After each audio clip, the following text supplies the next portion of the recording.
नए भगत भी हैं, पुराने भी हैं। तो आज जो हम बात करेंगे जड़ और चेतन पे, क्योंकि पारक सिद्धांत के भी भगत जी आए हुए हैं।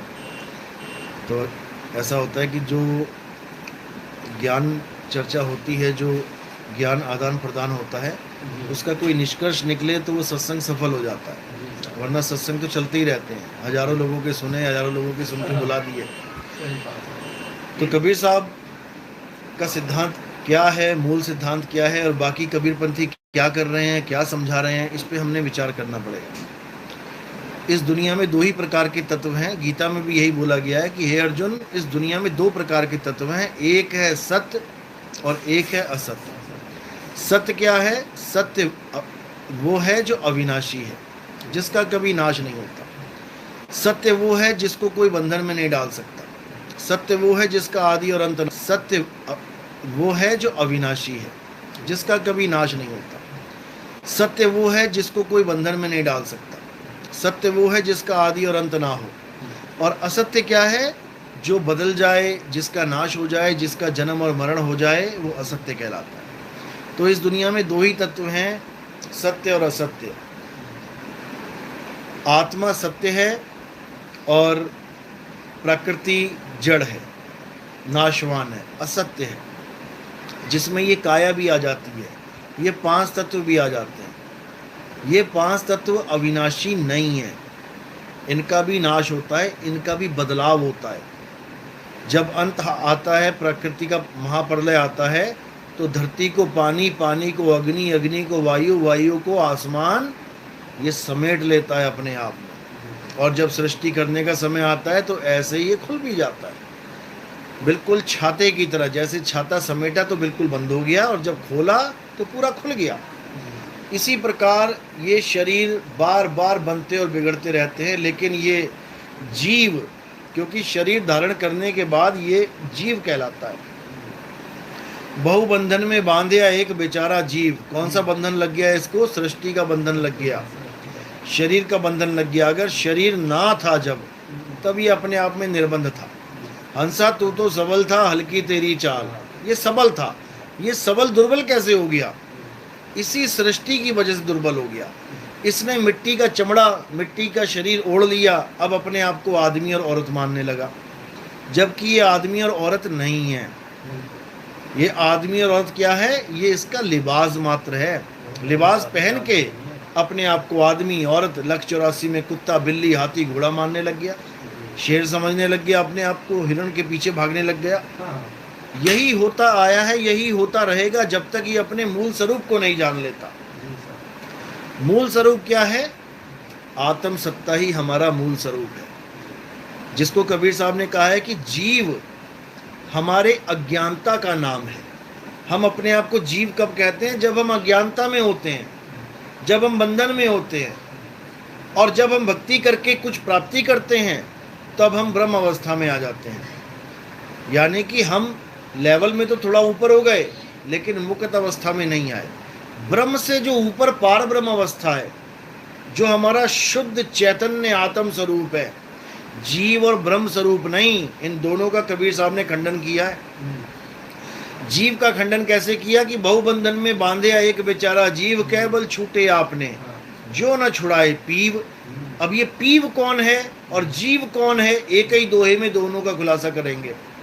जीव वो है जो बंधन में है, जो अपने आप को आदमी, औरत, बूढ़ा, जवान, बच्चा मान के बैठा है, वो जीव अवस्था में है तो वो अमर, ईश्वर अंश, जीव अविनाशी, लेकिन भटकता रहेगा। जीव सोई जो जुग जुग जीवे, उत्पत्त परलय माही। रहेगा तो वो हमेशा उत्पत्त परलय माही। उत्पत्त परलय का मतलब क्या है? यही है उत्पत्त परलय। ये शरीर की उत्पत्ति, शरीर का परलय।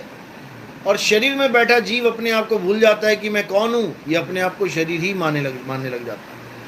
इसकी मान्यता शरीर की, देही की हो जाती है। अब जो अपने आप को शरीर मान रहा है, वो 100% एक दिन मरेगा, क्योंकि जब अपने आप को काया ही मान ली तो काया तो खत्म होगी। अब अपने आप को अगर वो जीव भी मान ले, क्योंकि जीव का भी कोई रंग रूप रेख नहीं है, तब भी वो अपने आप को अमर बोल सकता है कि मैं अविनाशी हूं। लेकिन कोई भी जीव अपने आप को शरीर से अलग मान ही नहीं रहा है। अब जीव से ऊपर जो अवस्था बन जाती है वो ब्रह्म अवस्था होती है। ब्रह्म अवस्था किसकी होती है? जितने भी आपको 9 नाथ 84 सिद्ध जितने भी दिख रहे हैं, जो परमात्मा के नाम पे बैठे हुए हैं लेकिन मुक्ति को प्राप्त नहीं कर पा रहे हैं, वो कहाँ जा रहे हैं? वो सब बीच में अटक जाते हैं ब्रह्म अवस्था में। तो ब्रह्म के लिए जिन्होंने ब्रह्म अवस्था प्राप्त करी उनको भी लताड़ा कबीर साहब ने क्या बोला?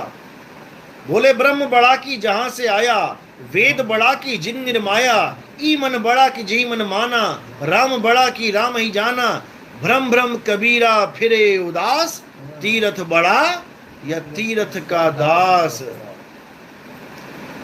ये ब्रह्म अवस्था भी वो अवस्था नहीं है जहां सृष्टि खत्म हो जाए। ये ब्रह्म के द्वारा ही सृष्टि का बैक लगता है, वापस सृष्टि में आता है जीव। सारे ऋषियों मुनियों ने क्या बोला? सारी भक्ति पूर्ण करने के बाद अहम ब्रह्मस्मि, मैं ही ब्रह्म हूं। यही अज्ञान था, मैं ब्रह्म नहीं हूं भाई, ब्रह्म मेरी नीचे की अवस्था है, मैं ब्रह्म से भी ऊपर हूं। लेकिन लोग नहीं जान पाए। जब कबीर साहब थे तब लोग ब्रह्म और वेद में ही फंसे पड़े थे, क्योंकि वेदों को ब्रह्म के द्वारा बनाया गया ग्रंथ यानी भगवान के द्वारा बनाया हुआ ग्रंथ मानते थे। तो कबीर साहब ने एक ही लाइन में वेद को भी और ब्रह्म को भी दोनों को नकार दिया, दोनों को नकार दिया।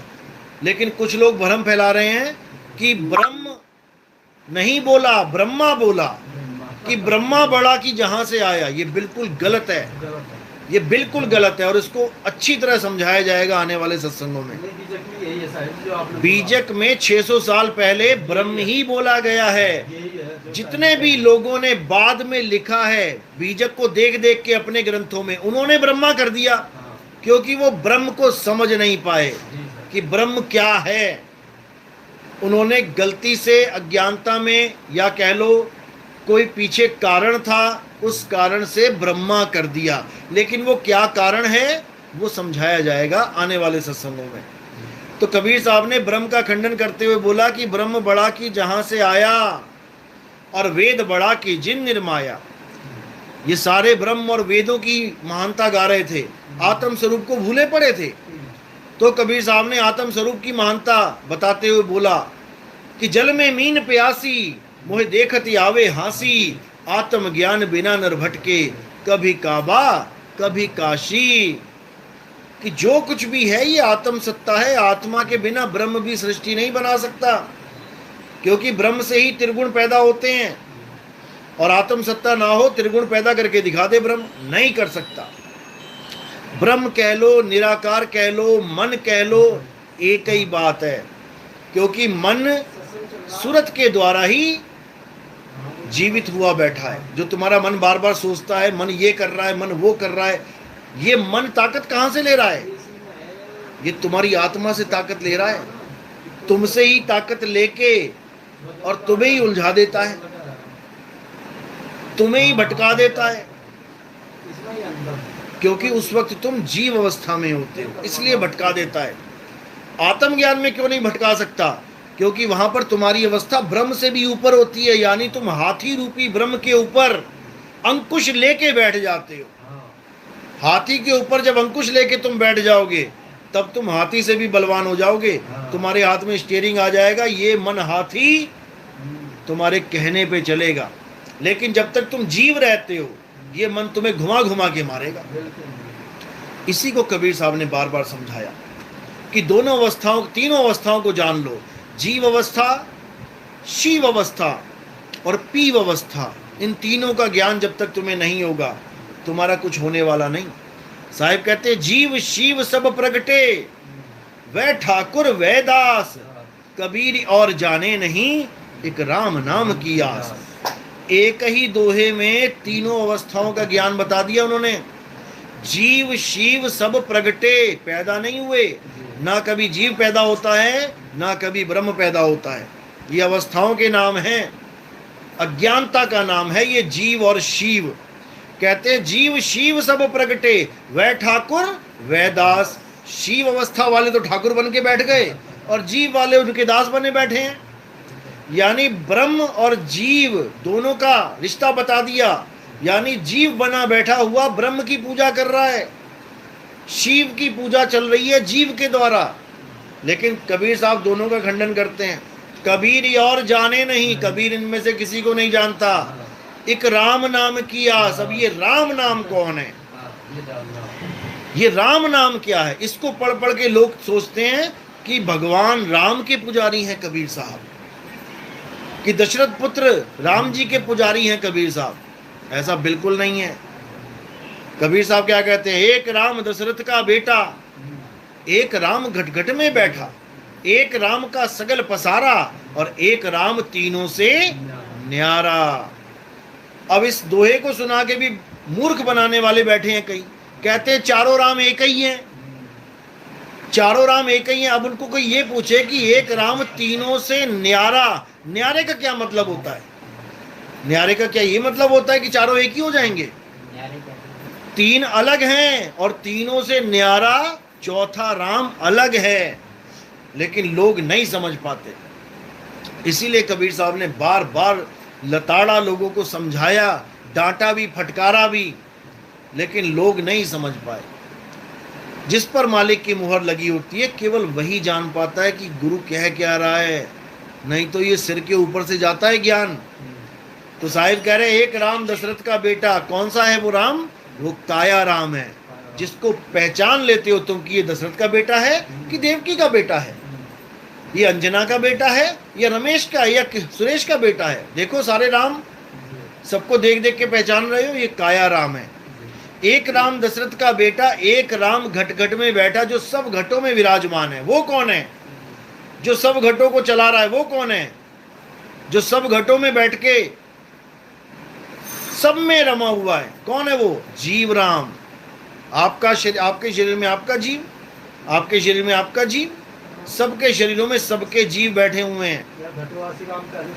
बिल्कुल। एक राम दशरथ का बेटा, एक राम घटघट में बैठा, एक राम का सगल पसारा। अब ये कौन है जिसका सगल पसारा? ये पसारा है क्या? ये जो पसारा तुम्हें आंखों से दिख रहा है यही पसारा है।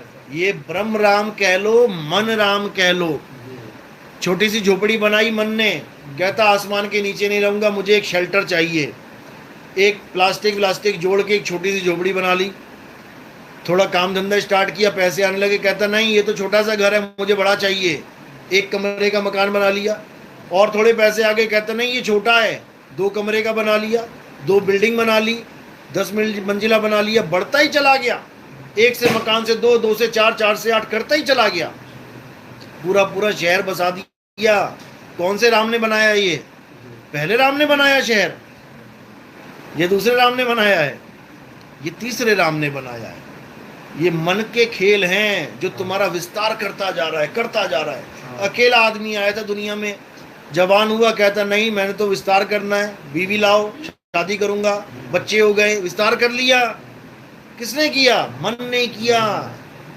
एक राम दशरथ का बेटा, एक राम घटघट में बैठा, एक राम का सगल पसारा, एक राम तीनों से न्यारा। ये कौन है? अब ये तन राम से भी अलग है, ये जीव राम से भी अलग है, ये मन राम से भी अलग है। ये कौन सा राम है?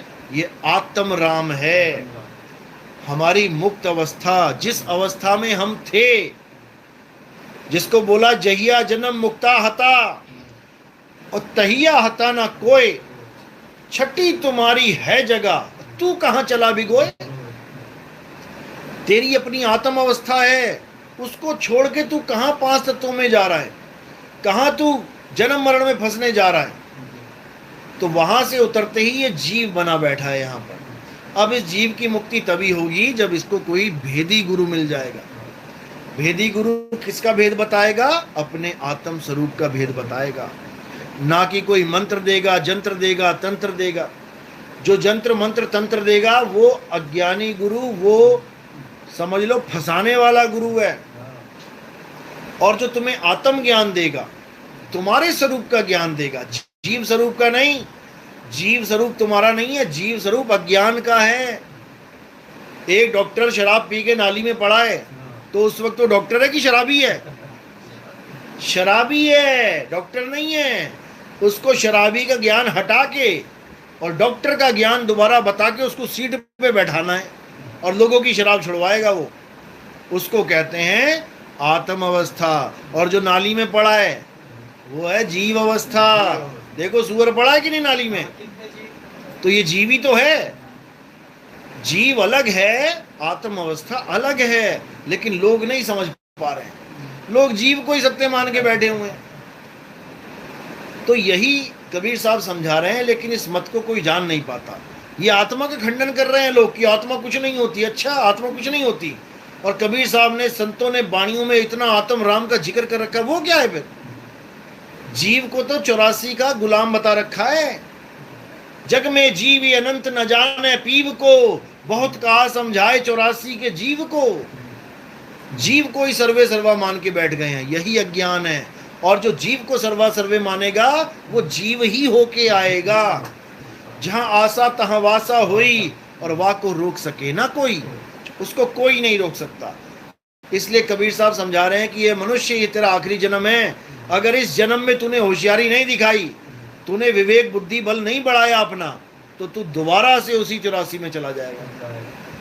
कोई बचाने वाला नहीं। 184 भटक के पौ पे अटके आए, अब की पासा ना पड़ा तो फिर 84 जाए। पासा क्या है? पासा है तुम्हारा सतनाम, तुम्हारा सच्चा नाम। अगर सच्चा नाम नहीं लिया इस बार, तो समझो कि अब दोबारा 84 जाने की तैयारी करो, कोई बचाने वाला नहीं है। इसलिए कबीर साहब ने सतनाम की महिमा गाई है। साहिब कह रहे सत्य नाम है सार, बूझो संत विवेक करी, उतरो भवजल पार। सतगुरु का उपदेश यही। सत्य नाम है सार। इस दुनिया में दो ही तत्व हैं, सार असार। सतगुरु ऐसा चाहिए जैसा सूप सुहाए, और सार सार तो गई रहे, थोथा दे उड़ाए। थोथे में क्या आता है? ये काया, ये माया, 3 गुण, 25 प्रकृति, ये सारा जितना भी मन माया का खेल है, ये सब थोथा है। ये 5 तत्वों की दुनिया थोथा है। ये मंदिर मस्जिद गुरुद्वारे जितने भी हैं, जो जड़ हैं, जो इंसान बना रहा है, वो थोथा है। सत्य क्या है? आत्मा ही सत्य है अर्जुन। ये आत्मा ही सत्य है। ये अपरिवर्तनशील है, ये कभी बदलती नहीं है, ये कभी जन्म और मरण में भी नहीं आती। जो अपनी आत्मा को इसी जन्म में जान लेते हैं, वो इस जन्म मरण से मुक्त हो जाते हैं। और जो अपने जीवन काल में आत्मा को नहीं जान पाते, वो नाना प्रकार की योनियों में भ्रमण करते हैं। कुत्ता, बिल्ली, हाथी, घोड़ा, सूअर, क्या क्या बनना पड़ेगा तुम सोच भी नहीं सकते। इसलिए केवल और केवल आत्मज्ञान, और आत्मज्ञान का नाम है सतनाम। जो बाबा नानक कहते हैं सतनाम वाहे गुरु, यानी उस गुरु ने मुझे सतनाम दे दिया। वाह मेरे गुरु, क्या चीज दे दी मुझे। वही भूली हुई वस्तु है जिसको एक पारखी गुरु तुम्हें याद करवाएगा। तो यही समझा रहे हैं कि सतनाम के बिना ये नर 84 में भटकेगा। सत्य नाम को सिमर के तर गए पतित अनेक, और ते ही कारण नहीं छोड़िए सत्य नाम की टेक। तो सत्य नाम ही हमारा पिता है, हमारी माता है, हमारा रब है, हमारा गुरु है, सब कुछ सतनाम ही है। इसीलिए कबीर साहब की फोटो के आगे पीछे ऊपर नीचे कहीं ना कहीं सतनाम जरूर लिखा होगा, लेकिन वो उनका गुप्त नाम है। उजागर नाम कौन सा है? कबीर, सतसुकृत, मुनिंद्र, करुणामय, ये उजागर नाम है। यानी इनको देख के पहचाना जाता है कि कबीर साहब आ गए जी। लेकिन जो उनका गुप्त नाम है, क्योंकि नाम आपका भी गुप्त है, जो उनका गुप्त नाम है वही तुम्हारा गुप्त नाम है, दोनों में कोई फर्क नहीं है, वो है सतनाम। राम जी का शरीर देख के उसका नाम रखा कि राम है, लेकिन उनका भी नाम सतनाम है।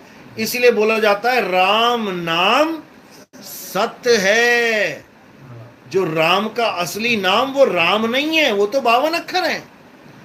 वो तो अक्षर बनने के बाद रखा गया। रा और माँ, जब ये अक्षर नहीं बने थे, का खा गा गा नहीं बना था, आ ई नहीं बना था, या रा ला वा शा नहीं बना था, तो राम का रा कहां से आता?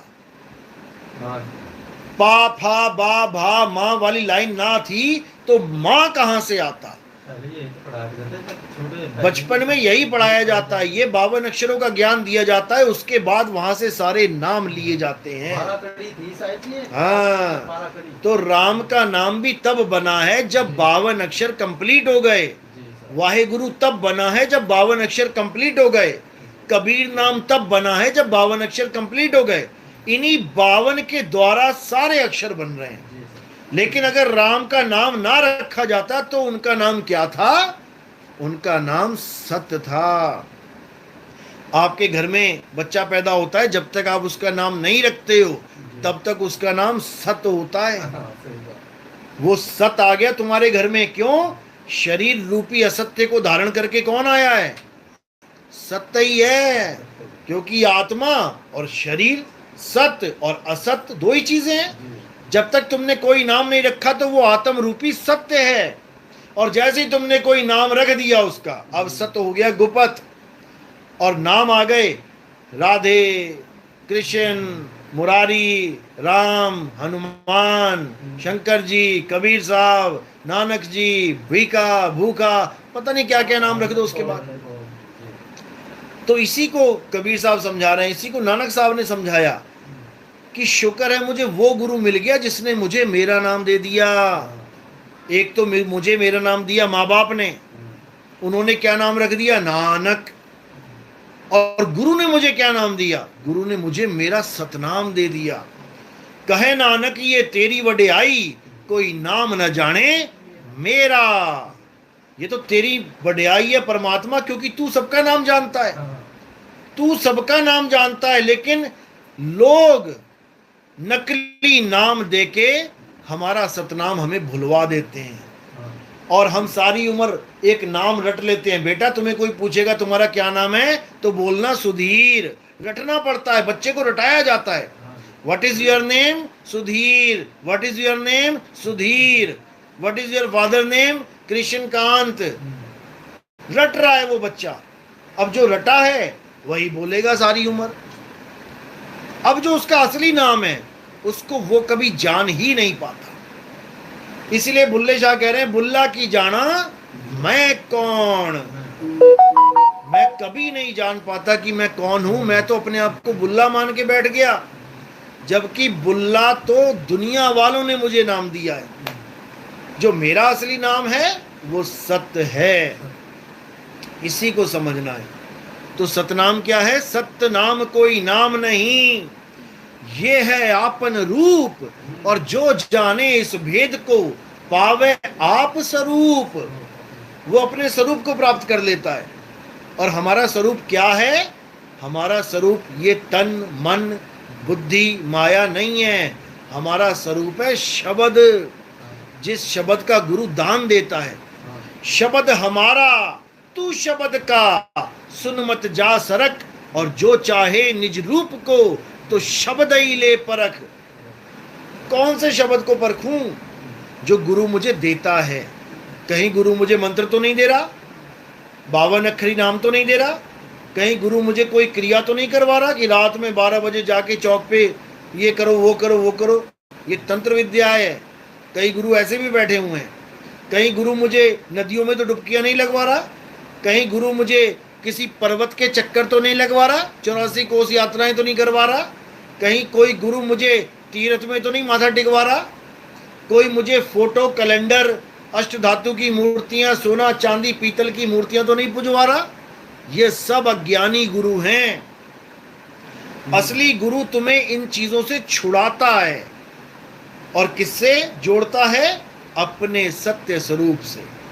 तो कहते सोई गुरु पूरा कहावे, जो 2 अक्षर का भेद बतावे, एक छुड़ावे एक लखावे, तब प्राणी निज घर को जावे। यानी असली नाम बता दे और झूठे नाम छुड़वा दे, तब प्राणी निज घर को जावे।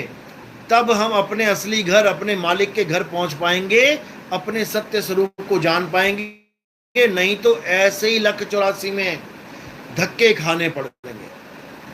तो यही बार बार संतों ने समझाया कि 184 जून बाई पर मानस को प्रभ दी वडे आई।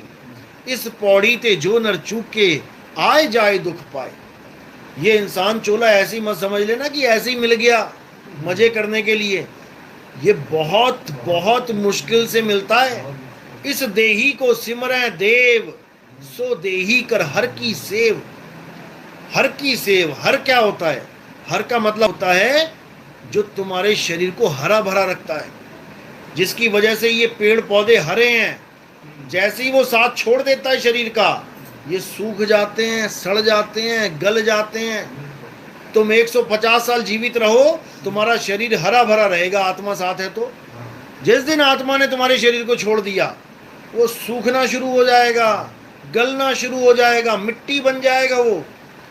तो हरी वो है जिसके कारण तुम्हारी काया हरी भरी है, ना कि तुम पत्थर को हरी मान के बैठ जाओ कि पत्थर का हरी पूजोगे। अरे एक चेतन सत्ता, एक आत्मा पत्थर को भगवान मान के बैठ जाए तो इससे बड़े दुर्भाग्य क्या होंगे। क्या हमारे राम जी मिट्टी के थे? क्या हमारे कृष्ण जी मिट्टी के थे? तो तुमने भगवान को मिट्टी का कैसे बना दिया? कृष्ण जी समझा समझा के थक गए कि हे अर्जुन, तू और मैं शरीर नहीं है। जो तुझे और मुझे शरीर करके जानता है, वो कभी हमारे सत्य स्वरूप को नहीं जान सकता। हे अर्जुन, ये शरीर तो हमारे कपड़े हैं, एक दिन जर्जर अवस्था होगी, इसको हम खोल के फेंक देंगे। तुम्हारा और मेरा स्वरूप आत्मा है, हम अजन्मे हैं, नित्य हैं। ऐसा कोई समय नहीं था जब ये राजा महाराजा तुम और मैं नहीं थे, और ऐसा कोई समय नहीं आएगा जब ये राजा महाराजा तुम और मैं नहीं होंगे। अब बताओ, ये है हमारा स्वरूप, ये है कृष्ण जी का स्वरूप। लेकिन इन लोगों ने पत्थर पुजवा पुजवा के लोगों का जीवन बर्बाद कर दिया। तो कबीर साहब कहते हैं, पाथर पूजे हरि मिले, और तो मैं पूजूं पहाड़, और वासे ये चाकी भली जो पीस खाए संसार। अगर पत्थर कोई भगवान मानना है तो उस चक्की को मानो जिसके कारण तुम्हारे बच्चों के मुंह में रोटी जा रही है, नहीं तो बकरी की तरह तुम दाने चबाओगे क्या? अगर पत्थर कोई भगवान मानना है तो चक्की सबसे बड़ा भगवान है, जिसकी वजह से तुम टाइम पे ऑफिस जा रहे हो खाना पीना खा के। तो सबसे बड़ा वही पत्थर है। लेकिन लोग नहीं समझ पा रहे हैं, असली चीज को धुतकार देते हैं और नकली को पकड़ लेते हैं। चाहिए उन्हें घी, लेकिन दूध को नाली में फेंक देते हैं, कहते हैं ये घी नहीं है, हमें तो घी चाहिए। अरे मेरे भाई, उसी में घी छुपा है, उसी दूध में घी छुपा है जिसको तुम छोड़ रहे हो। यानी आत्मा को तो जान नहीं रहे हो जिसमें परमात्मा का वास है, और पत्थर को पकड़ के बैठे हो। तो साहिब कह रहे हैं, ज्यों तिलमाही तेल है और ज्यों चकमक में आग, तेरा साईं तुझ में है, जाग सके तो जाग। अब मेरा साईं मुझ में है, ये सुनने के बाद लोग क्या सोचते हैं कि मेरे शरीर में है, क्योंकि अपने आप को ये शरीर मान बैठे हैं, शरीर को ही अपना स्वरूप मान बैठे। तो कह रहे हैं शरीर में है परमात्मा, शरीर में परमात्मा नहीं है। अगर शरीर में परमात्मा होता तो ये शरीर कभी मृत होता ही नहीं। वाणियों में कई जगह लिखा होता है कि प्रभु बसे हृदय माही, तो लोग हृदय को मानने लग जाते हैं कि यहाँ बैठा है हृदय में। अगर परमात्मा हृदय में बैठा होता तो इसमें कभी हार्ट अटैक आता ही ना, कभी इसकी मृत्यु होती ही ना। लोग नहीं समझ पा रहे हैं कि वो शरीर से न्यारा है, अजूनी सैभंग, यानी जो कभी जून में, कभी शरीरों में आया ही नहीं। शरीरों में कौन आती है? सुरता, सुरत आती है शरीर में। जैसे कांच के सामने जो कुत्ता खड़ा है वो कभी कांच में गया ही नहीं। कांच में कौन गया? उसकी सुरता। और कांच में जो दूसरा कुत्ता दिख रहा है वो क्या है? उसी का प्रतिबिंब।